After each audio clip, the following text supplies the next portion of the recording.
Las llamadas civilizaciones mesoamericanas que habitaron el México antiguo construyeron piedra sobre piedra durante algo más de 3000 años, un mundo que, si bien no era inédito, era claramente singular.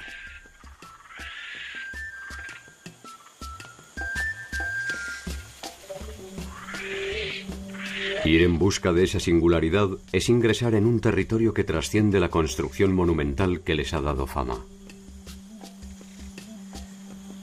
Sus complejas y a veces temibles formas de organización, sus relaciones comerciales, sus sistemas de escritura, sus conocimientos matemáticos y astronómicos y su compleja cosmogonía son algunos de los indicios que aún quedan en pie para dar cuenta de su historia. Olmecas, teotihuacanos, zapotecas y los célebres mexicas o aztecas poblaron a lo largo de esos 3 milenios vastas regiones del México antiguo. Para entender la dimensión de ese pasado remoto, se hace necesario reconstruir un presente constante. El de los grandes pueblos de Mesoamérica.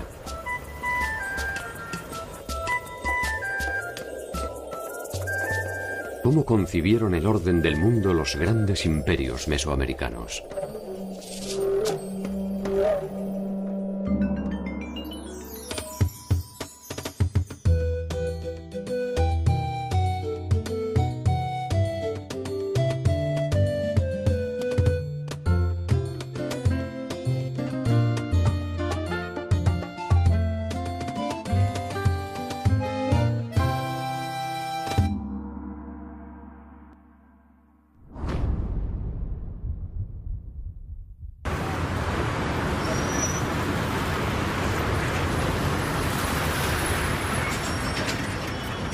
Desde su fundación hasta nuestros días, la Ciudad de México siempre ha estado habitada.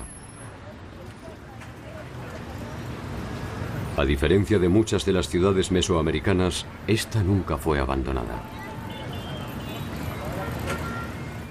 Tal vez simplemente porque su ciclo no terminó y solo fue interrumpido por la caída de Tenochtitlan el 13 de agosto de 1521.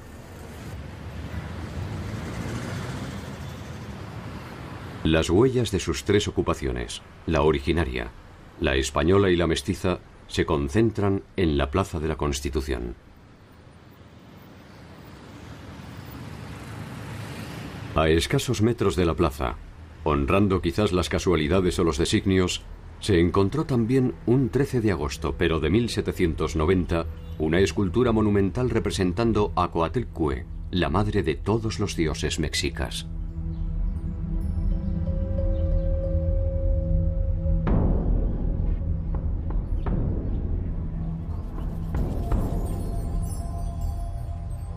Unos meses después, en diciembre de 1790, a escasos metros de donde encontraron a Coatlicue, se desenterró otra pieza legendaria.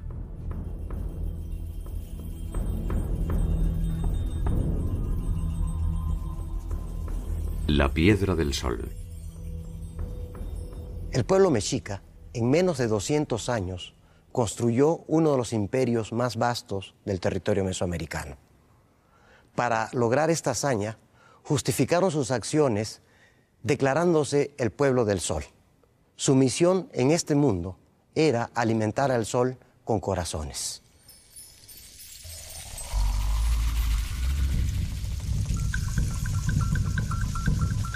Uno de los monumentos más importantes en cuanto a alegoría al sol es el mal llamado calendario azteca.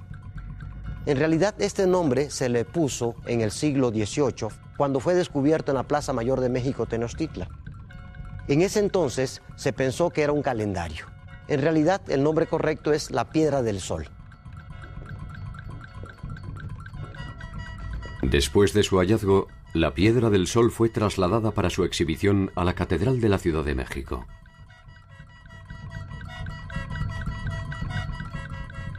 Coatlicue, en cambio, es confinada al poco tiempo al patio de la Real Universidad. Recuperadas a escasos metros de distancia una de la otra, la Piedra del Sol, con un destino público, y Coatlicue con uno anónimo. Coatlicue, la de la falda de serpiente, es la diosa madre, es la tierra. Pero antes de que el sol naciera, existían sus hermanos, las estrellas, y su hermana, la luna. Cuando estos se enteraron que la madre iba a parir a el sol, que es Huitzilopochtli, decidieron atacar a la madre. Pero Huitzilopochtli nació antes de tiempo y con su espada de serpiente de fuego destruyó a sus hermanos, especialmente a la luna. El monolito de la Coyolxauhqui es quizás el monumento que haga mejor alusión a lo que es el fenómeno lunar. Este monumento se encontró al pie del gran templo mayor. Las cuatro extremidades y la cabeza han sido separadas del torso. Esto nos está indicando de que la luna no siempre sale de forma circular, sino que la luna ha sido cercenada y justamente fue cortada por su hermano, por Huitzilopochtli, el sol. Este monumento conmemora el mito del triunfo del sol sobre la noche.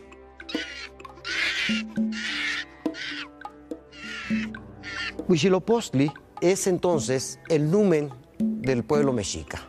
Es el símbolo de un pueblo guerrero que continuamente está consiguiendo cautivos para proveer de corazones a esta deidad.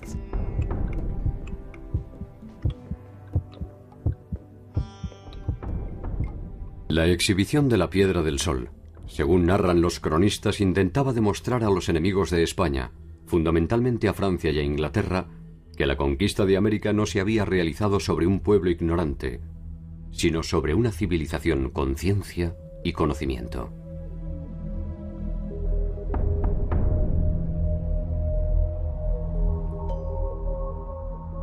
Coatlicue, en cambio, si bien era obra del mismo pueblo civilizado, representaba la hereje idolatría de los bárbaros y quizás por eso fue confinada. Al poco tiempo, los indígenas comenzaron a realizar pequeñas ofrendas a los pies de Coatlicue. Esto fue suficiente para que se decidiera volver a enterrarla, en esta ocasión, en el académico patio.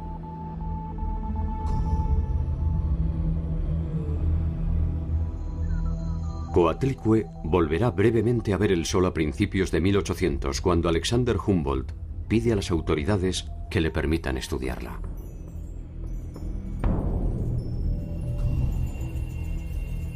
Concluida la pétrea autopsia, volvió a ser enterrada y solo recuperó su libertad en 1824 a instancias de la Revolución.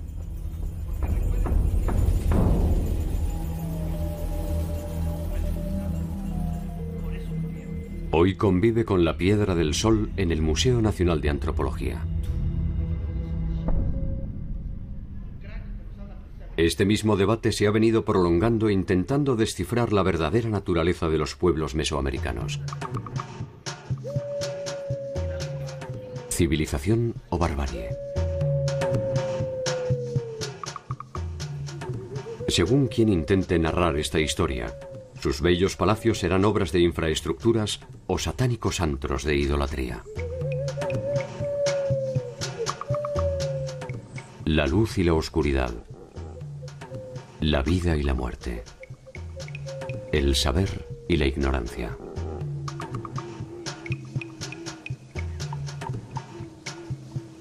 ¿Un mundo distinto o el mismo mundo de siempre? Estas son algunas de las contradicciones que pueden empezar a contestarse a partir del conocimiento del pasado mesoamericano. Cuentan que cuando los mexicas o aztecas sometían a un pueblo, no solo tomaban posesión de sus vidas y riquezas, también se llevaban sus dioses hasta el templo de Coateoacali. Allí ponían en sacro cautiverio las representaciones de estos dioses.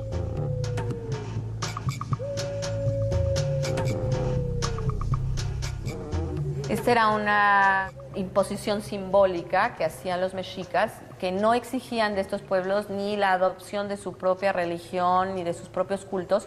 Les dejaban conservar sus cultos locales, pero se llevaban la imagen del dios protector de esos grupos como cautivos de Huitzilopochtli a su propia capital.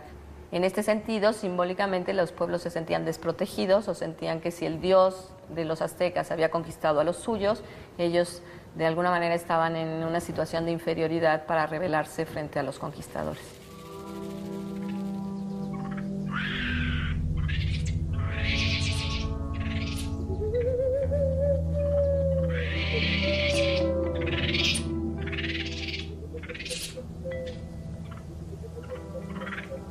Esos dioses, los primordiales, quizás estén aún ocultos a la espera de solsticios más favorables.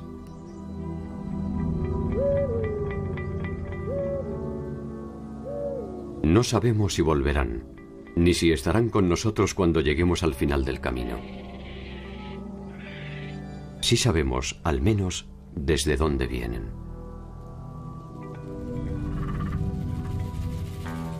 Para algunos, los olmecas son la raíz de todas las grandes culturas mesoamericanas, incluso la maya.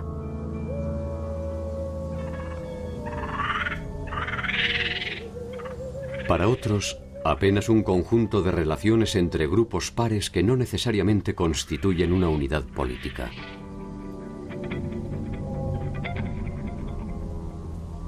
Olmeca es una palabra de origen náhuatl que quiere decir la gente que vive donde crecen los árboles de hule.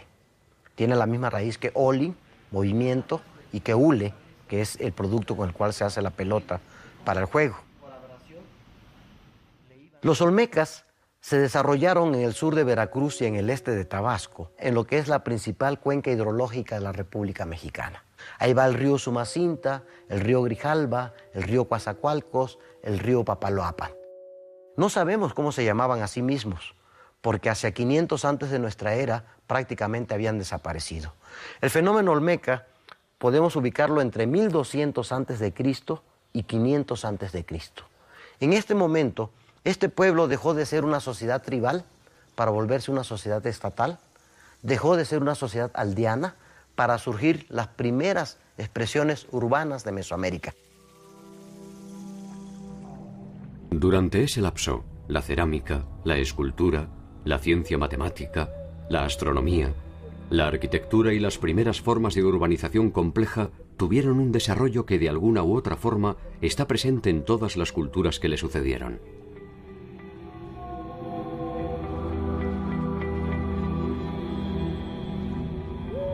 De sus producciones artísticas podemos inferir el carácter sagrado de su autoridad política y su fuerte estratificación social.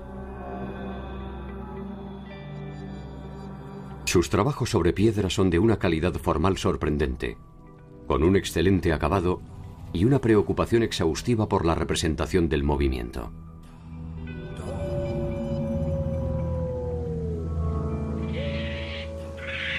Queda aún mucho por saber acerca de los olmecas, tal vez porque cada hallazgo no hace más que abrir una nueva bóveda de misterios. Uno de ellos, quizás el más descomunal, es el de las cabezas colosales.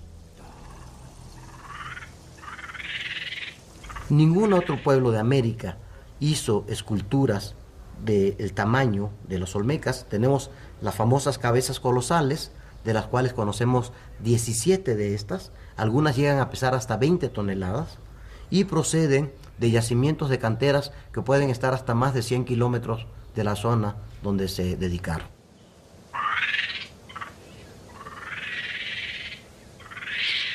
Son ellos los primeros en adelantarse a su propio tiempo. Una sociedad aldeana que comienza a establecer un sistema de creencias que habrá de perdurar hasta el día de la fecha. Quizás lo más importante de los olmecas es de que plasmaron gráficamente una ideología que posiblemente existía desde mucho antes, pero como no se plasmaba en materiales duraderos, no había llegado.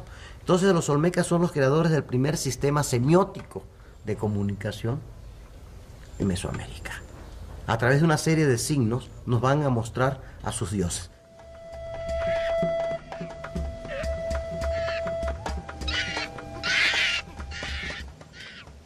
Sus memorias de piedra guardan los secretos del significado y los motivos de su realización. Se presume que fueron desplazadas gracias al aprovechamiento de los cauces de agua y fundamentalmente a las crecidas de los ríos.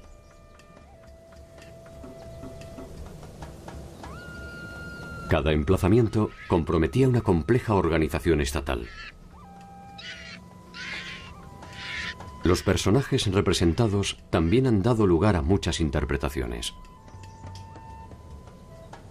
Gobernantes, guerreros, jugadores de pelota que fueron sacrificados e incluso dioses.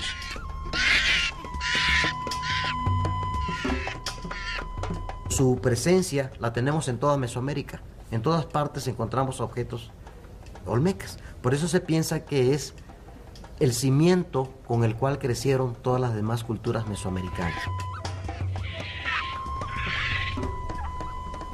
¿Son o no son los primeros? ¿Cuánto se debe al impulso peregrino de su cultura?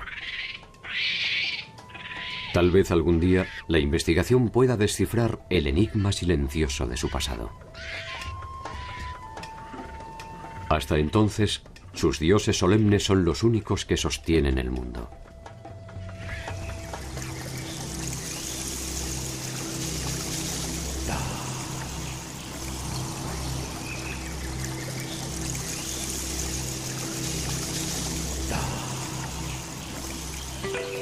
Para los mesoamericanos el mundo se había destruido 4 veces antes del tiempo presente.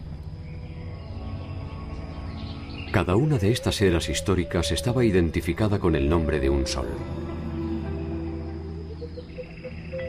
El quinto de estos soles es el que todavía nos ilumina. Y fue puesto en marcha por el mismísimo dios Quetzalcóatl en la ciudad de Teotihuacán, que es, según estas creencias, la madre de nuestro propio tiempo. La Cuenca de México era un lugar de ocupación humana desde épocas muy remotas, antes de la llegada de los aztecas y de los grupos que se asentarían después y se desarrollarían en esta zona. Había sido escogida por los primeros grupos agrícolas aldeanos de Mesoamérica de la zona central por la riqueza de sus suelos. Y muchos de estos grupos campesinos, presionados por la densidad demográfica en la parte sur del valle, salieron de la cuenca y ocuparon el valle anexo, que fue Teotihuacán, y se dio el desarrollo de esta gran civilización teotihuacana en el periodo clásico.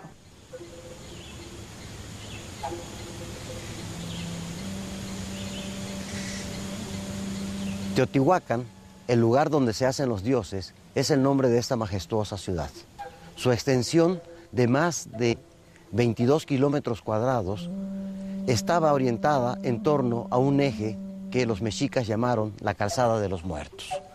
Esta calzada corre desde el norte, donde está la pirámide de la Luna, pasa por la pirámide del Sol y continúa hacia el sur, hacia el conjunto llamado la Ciudadela, donde se localiza el templo de Quetzalcóatl.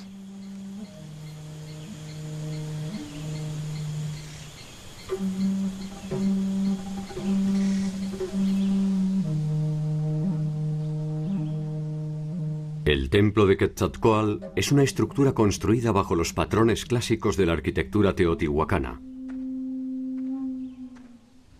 Fue descubierto en los años 40 en perfecto estado de conservación, gracias a que sobre él los teotihuacanos habían construido otro templo.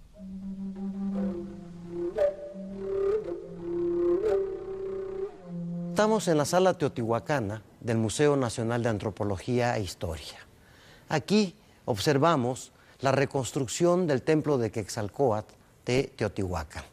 Esta reproducción nos muestra una idea del cosmos según la concepción teotihuacana. Vemos aquí un ambiente acuático, a pesar de que Teotihuacán está a más de 300 kilómetros en líneas rectas del mar, lo cual nos indica que no es un retrato del mar en su forma natural, sino que se trata del océano primordial, el mar primigenio donde fue creada la tierra. Entre los mitos mesoamericanos se cree que la tierra es un cocodrilo que flota en el océano primordial y las escamas son las cadenas montañosas. De ahí que este ser que está cargando la serpiente sea la Tierra flotando en el océano primordial, pero flota gracias a que es sostenido por el cuerpo de la serpiente. La serpiente muestra el cuerpo de perfil, pero la cabeza de frente. Vemos cómo a través de este movimiento la cabeza gira 180 grados y sale de frente.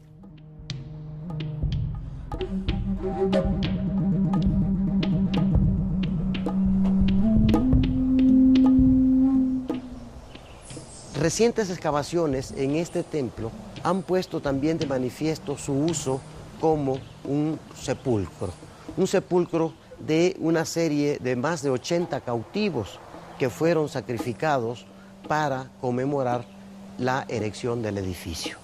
Algunos de ellos están con los brazos atados en la parte posterior y llevan objetos de jade que muchas veces proceden del área maya, por lo que se piensa que sean cautivos que fueron traídos hasta Teotihuacán y sacrificados para la dedicación de este templo.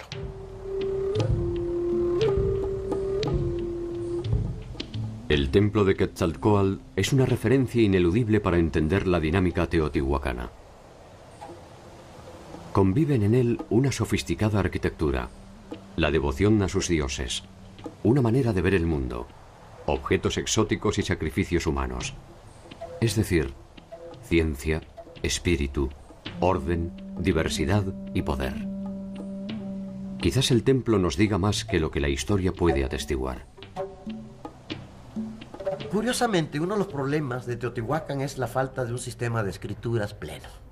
A diferencia del área maya o a diferencia de Oaxaca, donde tenemos un sistema de escritura bien reconocido, en Teotihuacán no tenemos un corpus de escritura bien reconocido. Entonces, como no tenemos estos textos, no tenemos referencia de sus gobernantes. En el área maya tenemos perfectamente identificadas las genealogías. ¿Quién es el papá y quién es el hijo y cuántas generaciones gobernaron? Si es el hijo mayor, si es el hijo menor. Todo nos lo dicen los textos jeroglíficos. Y además, tanto en el área maya como en Oaxaca, se han explorado tumbas reales, tumbas de gobernantes. Sin embargo, en Teotihuacán no tenemos la escritura, no tenemos los nombres de los gobernantes, no tenemos tumbas reales y pone en duda si hubo un poder central en una sola persona o si bien fue una confederación de sacerdotes los que administraban esta ciudad.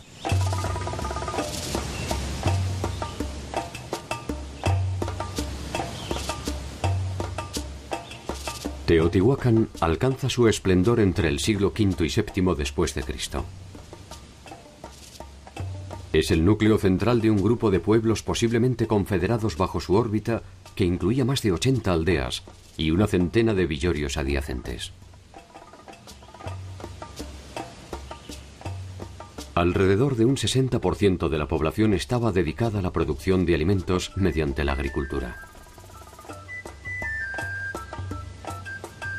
En la zona urbana, un complejo entramado de unidades residenciales albergaba a ceramistas, talladores de obsidiana, lapidarios y artesanos. Podemos imaginarnos un día de Teotihuacán, lo populoso de la ciudad, las peregrinaciones llegando a ver las celebraciones a los dioses patronos. Si Teotihuacán era una ciudad cosmopolita, se han detectado barrios zapotecas, barrios mayas, barrios huastecos y la población local. Esta variedad étnica se unificaba bajo la tutela de un mismo sol. El camino más corto para llegar a él era la Pirámide del Sol, uno de los principales monumentos de América. Está construida sobre una cueva natural por la cual nos adentramos al interior de la pirámide. Posee en su interior 4 cámaras que representarían el acceso al inframundo. Orientada hacia el poniente con cuerpos escalonados en forma de talud, alcanza una altura total de 63 metros.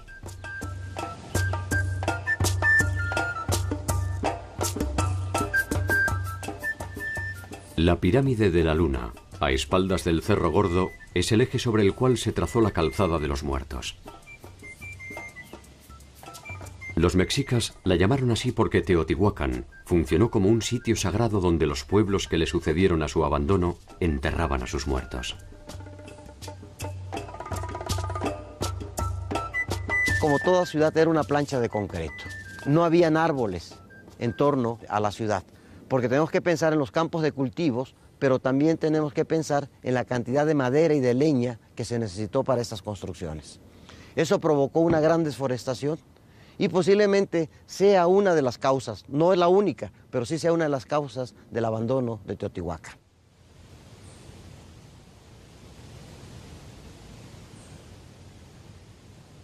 Hacia el año 700 después de Cristo, la ciudad que según las escrituras fue la que dio origen a los hombres, se perdió irremediablemente abandonada por sus pobladores. Quizás la causa más notada arqueológicamente es de que la ciudad fue incendiada. La ciudad fue incendiada hacia 700 de nuestra era y con esto comenzó el abandono del sitio. Posiblemente grupos del norte bajaban en estos tiempos, quizás los hablantes de náhuatl, y ocasionaron justamente este colapso.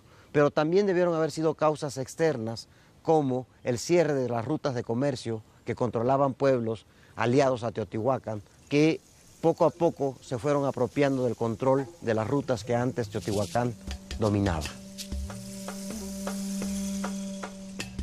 El tiempo de la ciudad donde se hacen los dioses terminó por cuestiones bastante terrenales. Tal vez la migración de los grupos del norte, tal vez el deterioro del ecosistema, tal vez una rebelión de sus propios pobladores, o la asfixia de sus aliados más importantes. Tal vez simplemente cumplió la parte del plan pergeñado por los dioses y agotó, con cierta furia, el tiempo histórico que le estaba predestinado.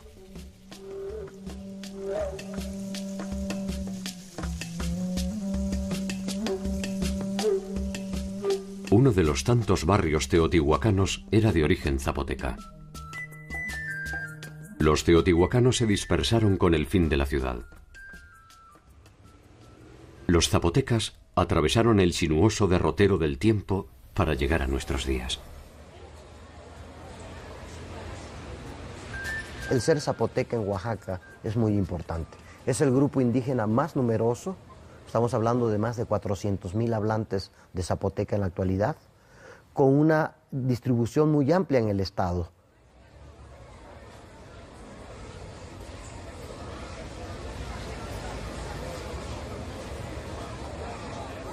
Sin duda, este pueblo, de gran tenacidad cultural, ha creado un fenómeno interesante en casi todo Oaxaca, que es la zapotequización. Aunque muchos pueblos hablan su lengua específica, la vestimenta copian a las mujeres zapotecas.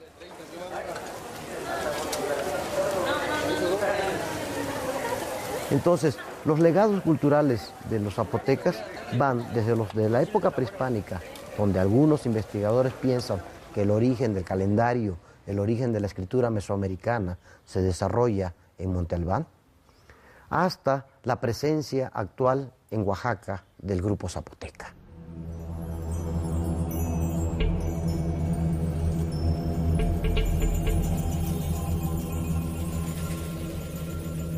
El Valle Central de Oaxaca es el escenario donde se desarrollan un sinnúmero de culturas interrelacionadas, que encuentra su momento de esplendor en Monte Albán.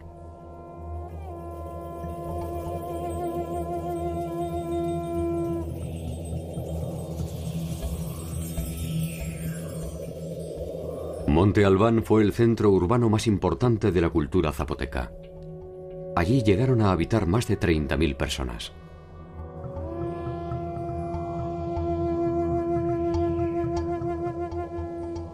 Tuvieron un importante desarrollo de la industria cerámica, una consistente utilización de la escritura jeroglífica y numeral, amplios conocimientos astronómicos y, por lo que se supone, una tradición guerrera y combativa que según algunos los llevó a su declive hacia el 800 de nuestra era, cuando comenzaron a articularse con las culturas mixtecas.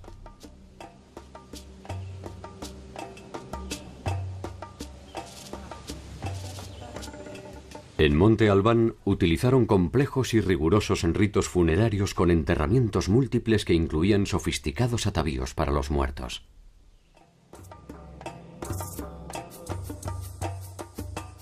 Entre ellos, el pectoral de jade, que representa al dios murciélago construido con piezas de jade finamente pulidas y engarzadas.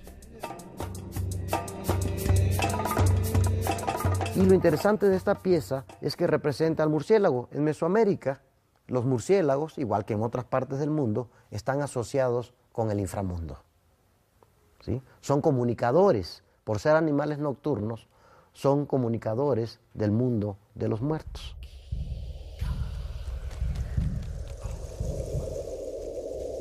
La comunicación entre el mundo de los vivos y el de los muertos es un tema central de las sociedades mesoamericanas y ha definido sus relaciones no solo en el aspecto espiritual, sino también en el ámbito social y fundamentalmente político.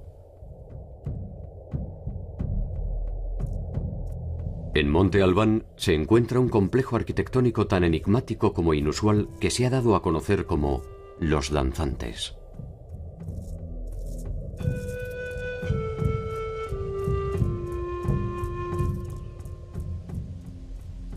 Se trata de más de 300 lápidas talladas sobre piedra que revisten un edificio con representaciones de personajes en distintas posiciones.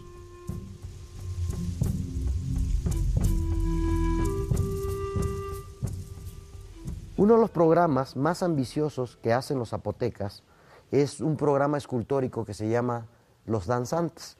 Mal llamado Los Danzantes porque realmente no son danzantes, se les llama danzantes porque tienen siempre posiciones contorsionadas, pero la verdad que ahora se ha interpretado más bien como una galería de cautivos.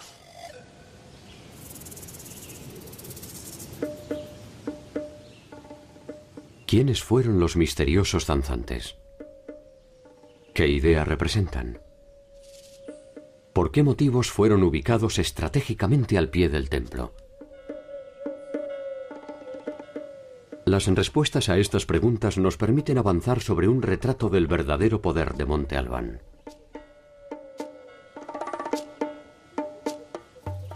Este edificio de los danzantes lo que nos mostraba era una galería de cautivos, algunos de ellos castrados.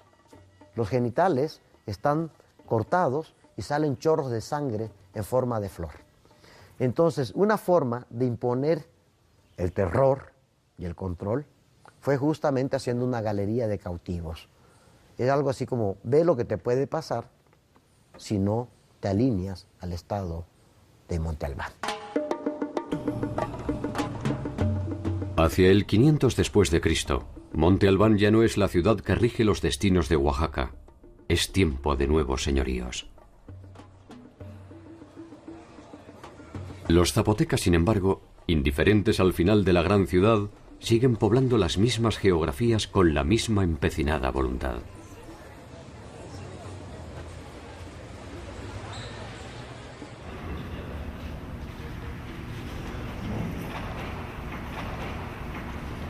Los pueblos de Mesoamérica organizaron el cosmos al igual que el resto de los pueblos del mundo, en torno a un eje vertical que incluye el inframundo, el mundo de los muertos, el plano terrenal donde interactúan los humanos y el plano celestial donde viven los astros.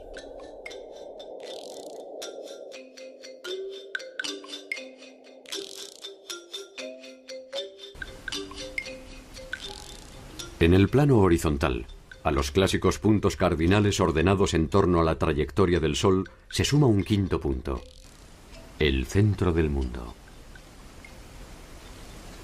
En esta parte del centro se yergue el Axis Mundis, el árbol cósmico, el árbol de la vida, cuyas raíces van al inframundo, pero cuyas ramas van hacia el cielo. Entonces, este Axis Mundis es el principal medio de comunicación entre los tres niveles del cosmos. Los pueblos mesoamericanos, igual que muchos pueblos del mundo, comparten este sistema de creencias que son universales. Recordemos que el hombre americano no es originario de América. Si bien es cierto, llegó hace muy poco, no hace más de 50,000 años, pero cuando llega ya es Homo sapiens. O sea, 100, 200,000 años antes de que el hombre llegue a América ya hay todo el culto a los muertos. Entonces vamos a encontrar similitudes en los cultos funerarios mesoamericanos, y los peruanos y los egipcios y los africanos y los chinos y los europeos, o sea, porque es una cosa que comparte toda la humanidad.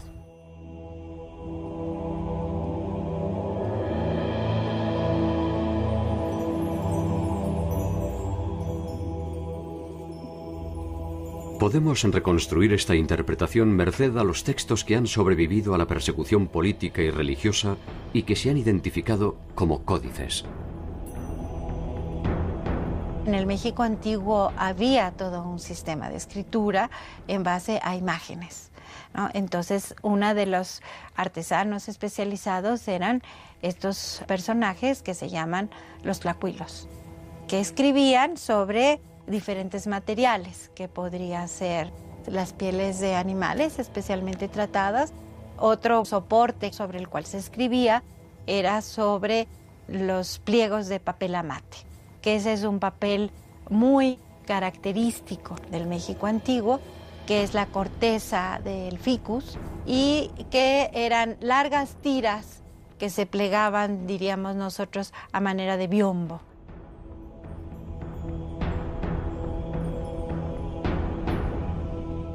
Los códices tienen contenido de distinta naturaleza. Hay códices completamente históricos, hay códices genealógicos, hay códices astronómicos. Por ejemplo, los 3 que conservamos del área maya contienen tablas de eclipses, presagios acerca del destino de los días, etc.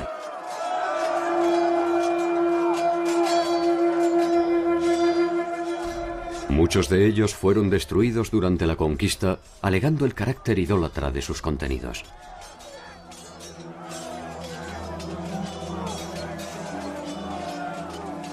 Los pocos que sobrevivieron, en su mayoría, están archivados fuera del territorio mexicano. Resulta paradigmático que los nombres con los que se identifican estos documentos sean los mismos de los que procedieron a su apropiación ilegal.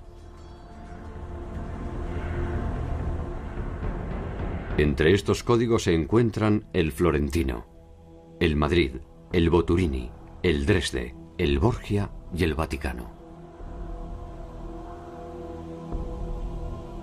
Algunas veces los códices guardaban memoria histórica de los pueblos. Sabemos que Ixcoatl, el cuarto emperador azteca, mandó quemar códices para evitar que las versiones de la historia que no eran tan favorables a lo que quería imponer el grupo reinante azteca sobre los otros grupos quedaran borradas de la memoria colectiva, y entonces se hizo una gran destrucción de códices, y a partir de esa fecha se empezaron a escribir la versión oficial dirigida por el grupo dominante. Itzatcóatl llegó al poder en el año 1430. A partir de la quema de los códices está en condiciones no solo de escribir el futuro de su pueblo, también es dueño de su pasado.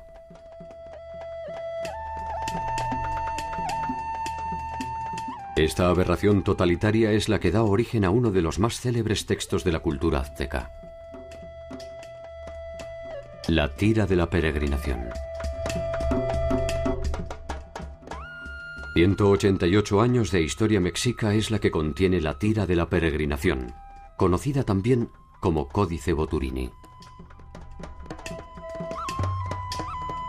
En él se narra la partida de los mexicas desde Aztlán, cuando aún eran vasallos, para seguir a su dios tutelar Huitzilopochtli en busca de la tierra prometida.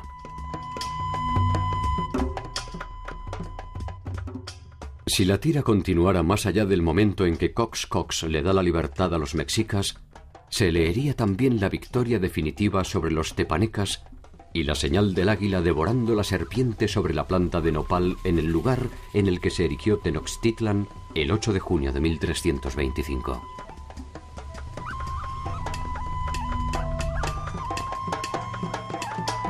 La ciudad de Tenochtitlan llegó a ser una de las maravillas del Nuevo Mundo. Se calcula que llegó a tener entre 150 y 200,000 habitantes. La ciudad fue construida sobre la base del islote, pero el islote resultó insuficiente para el crecimiento poblacional que llegaron a tener, y sobre todo para ser la capital de un gran imperio que se extendía por muchísimas regiones de Mesoamérica, y entonces le fueron ganando tierra al lago.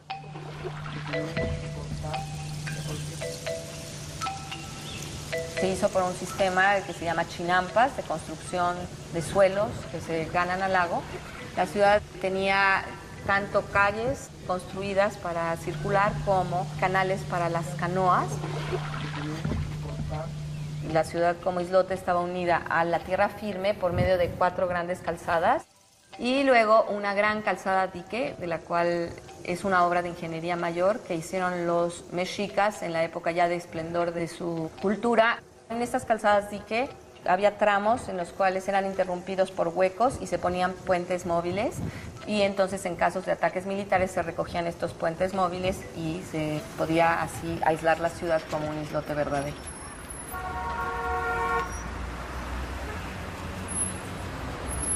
El centro de la ciudad concentraba el poder político y religioso en uno de sus edificios emblemáticos, el Templo Mayor.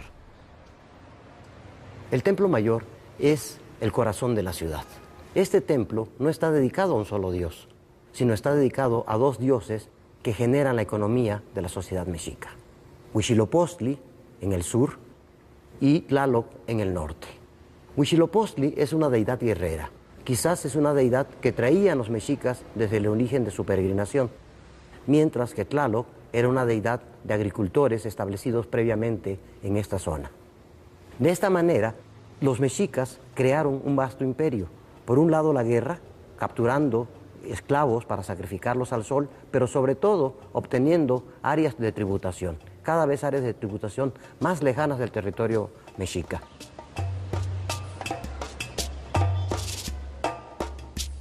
La grandeza de Tenochtitlan, su imponente aparato militar y la convicción de sus gobernantes a propósito de su destino no tardaron en llevar a la ciudad a un liderazgo regional que se consolidó mediante la formalización de lo que se conoce como la Triple Alianza. Esta unió a los reinos de Tenochtitlan, Texcoco y Tlacopan en un entramado de intercambio de derechos, tributos y territorios que resultó siempre más favorable a Tenochtitlan.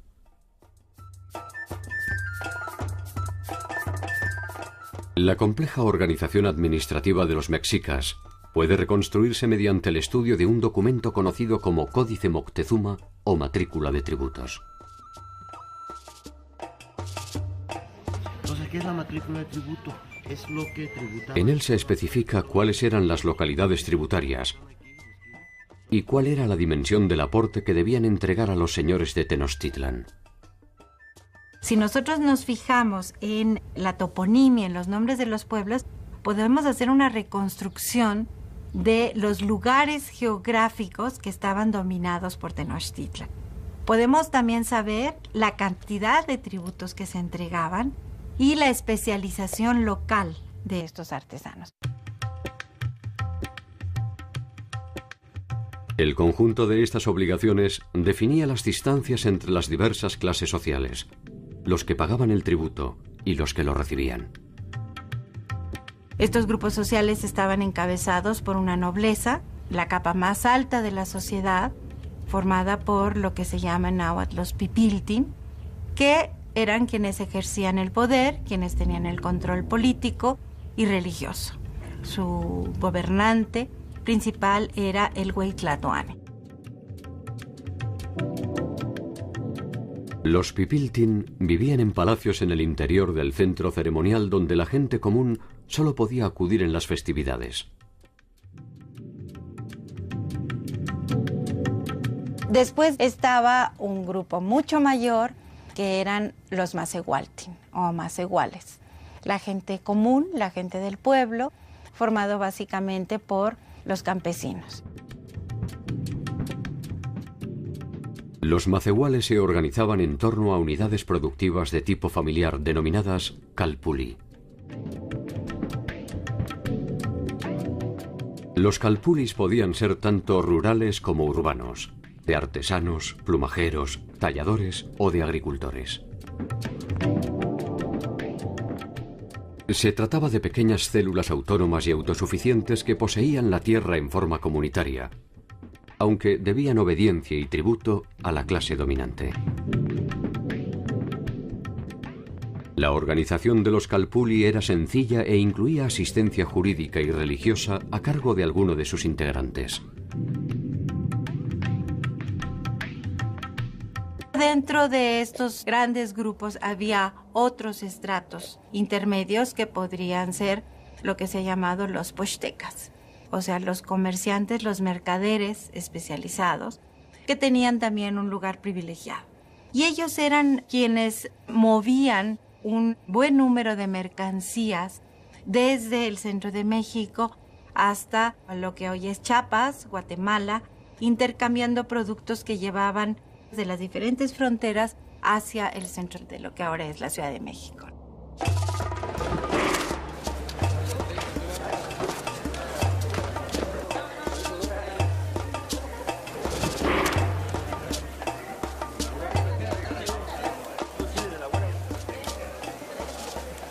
El mercado fue una de las instituciones centrales del mundo mesoamericano.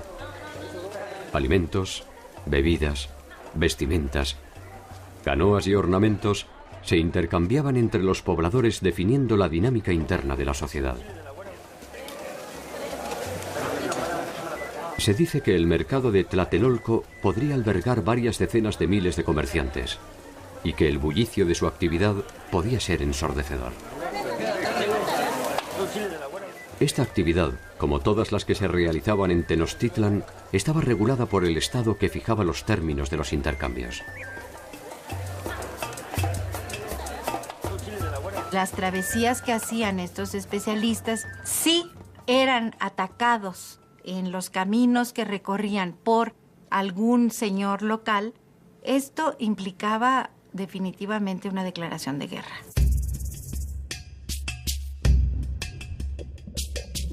La guerra era también una actividad central de los mexicas. No solo desde el punto de vista estratégico y político, sino porque a partir de ella se obtenían los prisioneros que iban a ser sacrificados para mantener al sol en constante movimiento.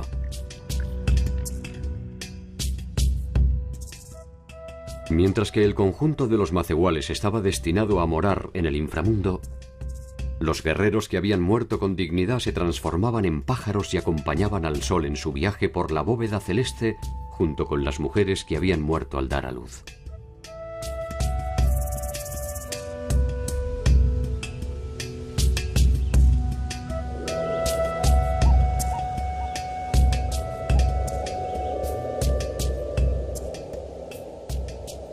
La importancia de la muerte y las circunstancias en las que ésta se producía ha dado origen a un sinnúmero de interpretaciones acerca de las características de la sociedad mesoamericana.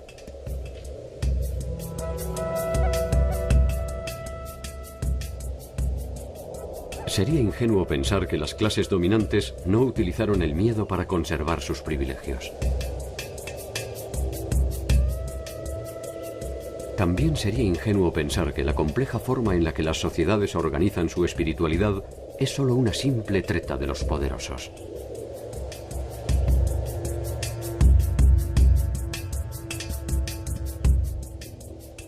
El inventario de atrocidades de la especie humana no ha dejado de perseguirnos hasta el día de la fecha. La maravilla de sus obras, tampoco.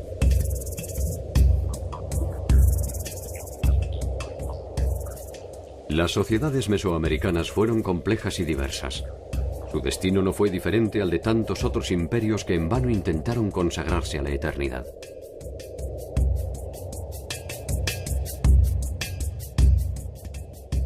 La Piedra del Sol y Coatlicue felizmente están desenterradas.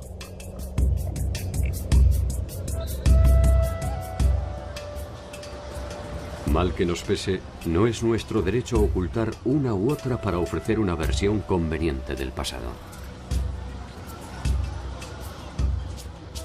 Ese pasado, que no es más que un mandato de volver una y otra vez sobre nuestros pasos, hasta el día en que inexorablemente el último de los soles se detenga definitivamente.